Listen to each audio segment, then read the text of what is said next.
اب سر یہ بھی بتا دیں کہ اصل بات کیا ہے, باجوہ صاحب اور فیض صاحب کا احتساب کرنا ہے کہ نہیں کرنا ہے؟ اس کے جواب سے پہلے ذرا سن لیں. آپ نے کچھ دنوں پہلے کہا تھا ہمارے پروگرام میں کہ بھائی مٹی پاؤ پالیسی سے کام نہیں چل سکتا, ہونا چاہیے احتساب. جو کہا تھا آپ نے, ذرا میموری ریفریش بھی کر لیتے ہیں.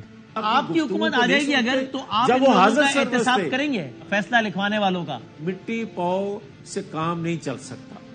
وہ کردار, اور خاص طور پر 5 کردار جو نواز شریف کو نکال کر کسی اور کو لانے کا سبب بنے, ان کو جب تک آپ سزا نہیں دیں گے اور مسلم لیگ نون کی حکومت آئے, میں سب سے پہلے کھڑا ہوں گا. نواز شریف معاف کر سکتا ہے ان کو, مگر 25 کروڑ عوام کا کیا گناہ ہے جو آج آٹے چینی سے محروم ہیں.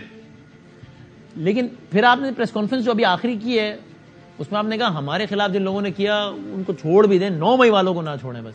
وہ بھی دکھا دیں ذرا کیا کہا. اچھا ابھی چلیں, وہ ابھی وہ ذرا ہمیں سسٹم میں پرابلم ہے, وہ چلا نہیں سکتے.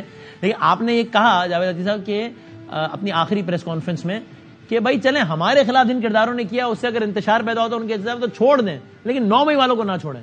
تو آپ کا اصلی بات کیا ہے؟ باجوہ صاحب اور فیض صاحب کا احتساب کرنا ہے آپ نے آ کے یا نہیں کرنا ہے؟ کیا پالیسی ہے؟ اچھا وسیم, ایک تو اس کو آخری پریس کانفرنس نہ کہیں. نہیں آخری مطلب جو اللہ آپ کو یعنی جب آج کل آپ بہت ساری پریس کانفرنس کر رہے ہیں نا روزانہ, ایسے میں نے کہا آخری میں یہ کہا.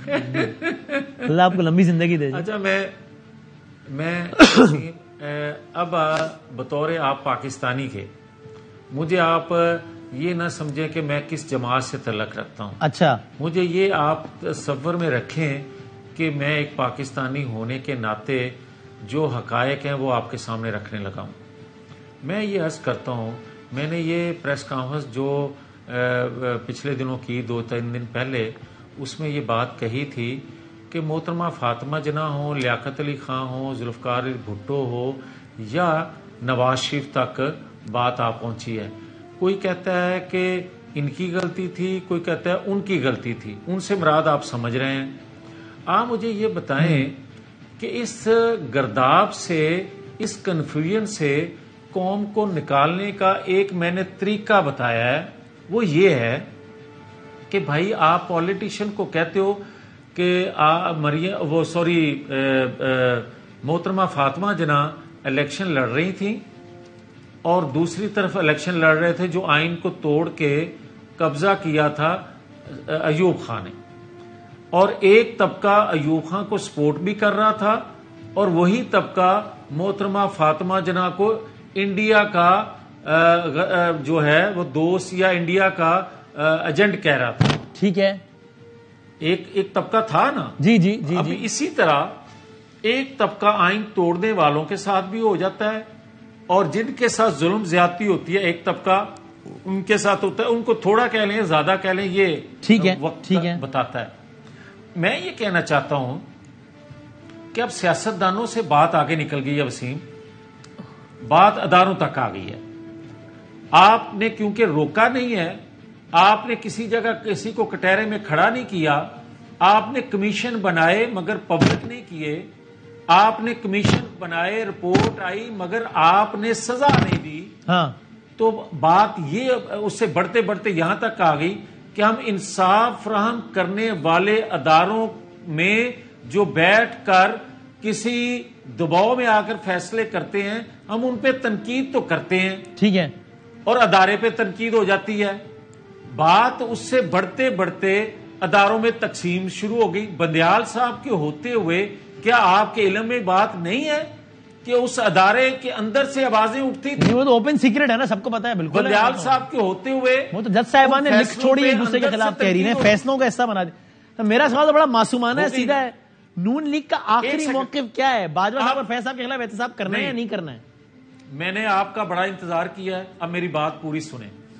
میں آپ سے کہہ رہا ہوں کہ وسیم, یہاں تک کہ ہم تنقید تو کرتے ہیں انصاف فراہم کرنے والے اداروں میں بیٹھے لوگوں کے ججمنٹ کی وجہ سے. جی, تو بھائی جو انصاف کرتے ہیں قانون آئین کے مطابق, آپ وہ ججمنٹ دیتے ہیں تو اس ججمنٹ کی وجہ سے ان کے خلاف ریفرنس دائر کر دیا جاتا ہے. ٹھیک ہے, کوئی انصاف کے تقاضے پورے کرتا ہے تو اس کو نوکری سے اس جج کو نکال دیا جاتا ہے. بالکل ایسے کوئی انکار کرتا ہے، ججمنٹ دیتا ہے تو اس کو کہا جاتا ہے کہ یہ شخص کا دماغی توازن چیک کریں ٹھیک ہے یا نہیں. بالکل ایسا ہی بھائی آپ اگر انصاف کرنے والے لوگوں کے پیچھے کھڑے نہیں ہوں گے تو کل اپنی گردن پیش کون کرے گا؟ یہ ہے ایک ادارے کے حوالے سے. اب دوسرے ادارے کے حوالے سے بات کرنے لگا ہوں جو آپ کا سوال تھا 9-10 مئی کے حوالے سے. لیکن آپ عمومی بات کر رہے ہیں، میں اسپیسیفک بات کر رہا ہوں. آپ تو عمومی بات کر رہے ہیں، حقائق بتا رہے ہیں. میں تو اسپیسیفک کر رہا ہوں کہ احتساب کرنا ہے ان کا یا نہیں کرنا. آپ نے کیا ارادہ ہے؟ یار بات تو سن لینا.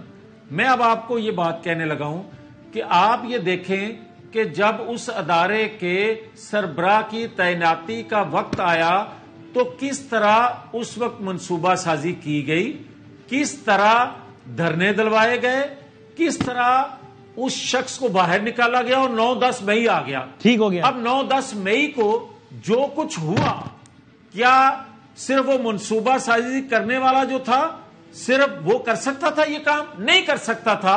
سہولت کاری ہوئی ادارے کے اندر سے، سابق لوگوں نے کی یا موجودہ لوگوں نے کی، مگر ہوئی. جب احتسابی عمل، خود احتسابی عمل اس ادارے نے کر لیا تو میرا اب سوال آخری یہ ہے آپ سے کہ خود احتسابی کا عمل تمام اداروں میں طریقہ کار موجود ہے. ہم یہ کہہ رہے ہیں کہ اگر آپ میرے کہنے پہ، وسیم بادامی کے کہنے پہ نہیں کرنا چاہتے کہ اس کا یہ تغمہ نہ سینے پر سجا لے کہ میرے کہنے کی وجہ سے ایسا، چھوڑ دیں. میں یہ آپ کو کہہ رہا ہوں کہ اداروں کے اندر خود احتسابی کا طریقہ کار موجود ہے. ادارے خود احتسابی کا طریقہ کار کیوں نہیں اپناتے؟